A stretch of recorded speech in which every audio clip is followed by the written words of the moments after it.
The apartment was small, cramped even, but it was enough for me. It had a cozy little kitchen, an open living area, and a bedroom that, though modest, felt like home. The apartment was located on the second floor of a 3-story building, tucked between an old bookstore and a bakery that never seemed to close. The rent was affordable, and the building, though old, had a certain charm. The walls were thin, and the floors creaked, but it was quiet enough, and I didn't mind the occasional sounds of the city drifting up through the windows. Part 1, The New Beginning.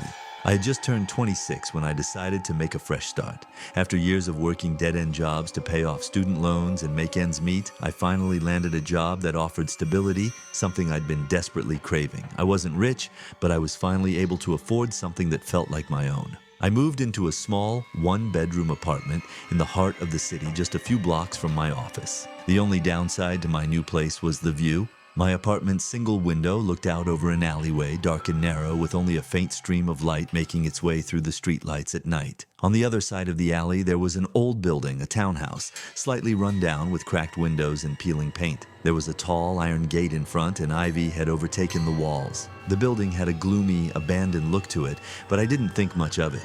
It didn't bother me. I didn't expect much from the view anyway. It was just a place to sleep. I worked long hours in my new job, often coming home late. Most nights I would return around midnight or 1 a.m. exhausted, grab a quick bite, and fall into bed. It was a routine I was comfortable with, and I'd never felt lonely in my apartment. I'd gotten used to the quiet, the dark alley outside, and the occasional sounds from the bakery and bookstore below. One night, though, things changed.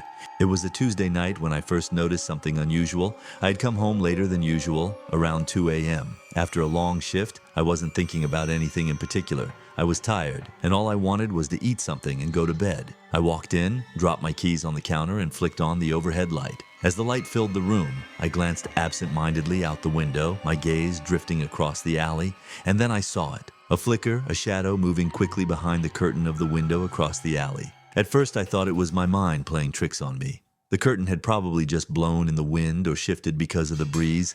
I shrugged it off, but there was something about it that made me uneasy. I stared at the window, hoping to see nothing, but I didn't. For a moment, it was as if I was waiting for something to happen. When nothing did, I dismissed it and went on with my night. Still, I couldn't shake the feeling that something had been there, watching me. The next few nights were the same. I'd come home, turn on the light, and there it would be, the subtle flicker of the curtain across the street, just enough to make me stop and stare. At first, I convinced myself it was nothing. Maybe it was the wind, or maybe someone else in the building across the way was just moving around. But deep down, I knew something wasn't right. I couldn't explain it, but I felt like I was being watched. Part 3, The Pattern.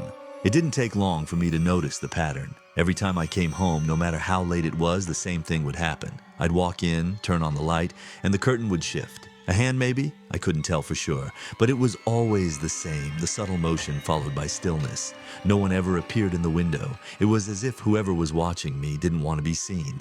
I began to pay closer attention. I started timing it. The moment I turned on the light, the curtain would shift. It was as if the person on the other side was waiting for me to come home. I couldn't rationalize it anymore. I couldn't dismiss it as wind or coincidence. Someone was watching me. One night, I decided to try something. I came home, turned off the lights, and sat quietly in the dark for a few minutes. I stared at the window across the alley, waiting. Nothing happened. I waited longer. Still nothing. But as soon as I turned on the light, there it was again. The curtain moved ever so slightly, as if someone had been waiting. That was when the fear started to settle in. I didn't know who was watching me or why, but I knew one thing for sure. I was not alone in my apartment, even when I thought I was. Part 4, The Confrontation. I couldn't ignore it anymore. I had to know what was going on. I asked my landlord about the building across the alley. He told me the townhouse had been vacant for years, that no one had lived there for as long as he could remember. He brushed me off, told me I was just being paranoid, but I wasn't convinced. I pressed him, asking if anyone had recently moved in, but he was evasive. "That place is a dump," he said. "Don't worry about it." But I couldn't stop worrying.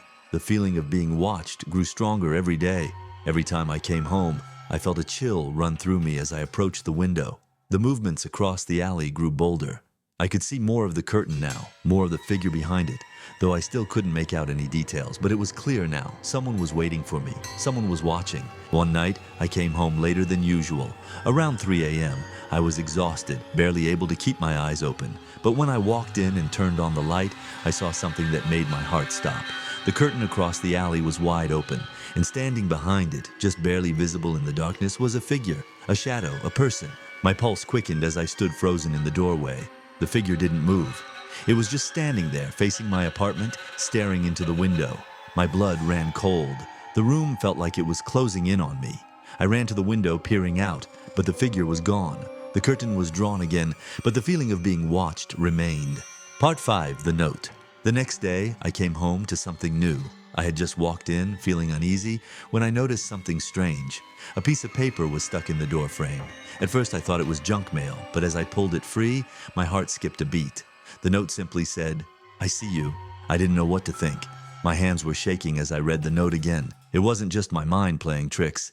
Someone had been in my apartment, and they were watching me. I ran to the window again, staring across the alley. The curtain was drawn as it always was when I wasn't home.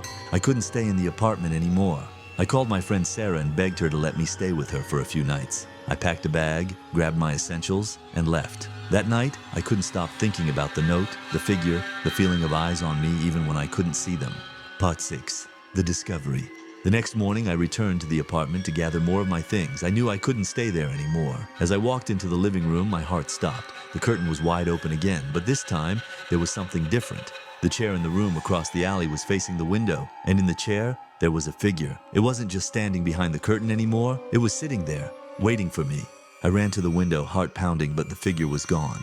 The chair was still there, positioned in front of the window, but there was no one sitting in it. It was as if someone had been watching me, waiting for me to come back, just so they could stare. That was when I called the police. I told them everything, the figure in the window, the note, the eerie feeling that had consumed me for weeks. They arrived, searched the apartment, and found nothing. They told me it was probably just my imagination, that there was nothing unusual about the townhouse. But I knew better. Someone had been watching me, someone had been in my apartment. I moved out the next week, and though I never found out who was watching me, the memory of that empty chair, of the figure waiting, still haunts me. To this day, I can't look at a window the same way again. Every time I pass a dark apartment across the street, I wonder who is watching me now, and will I ever truly be alone again?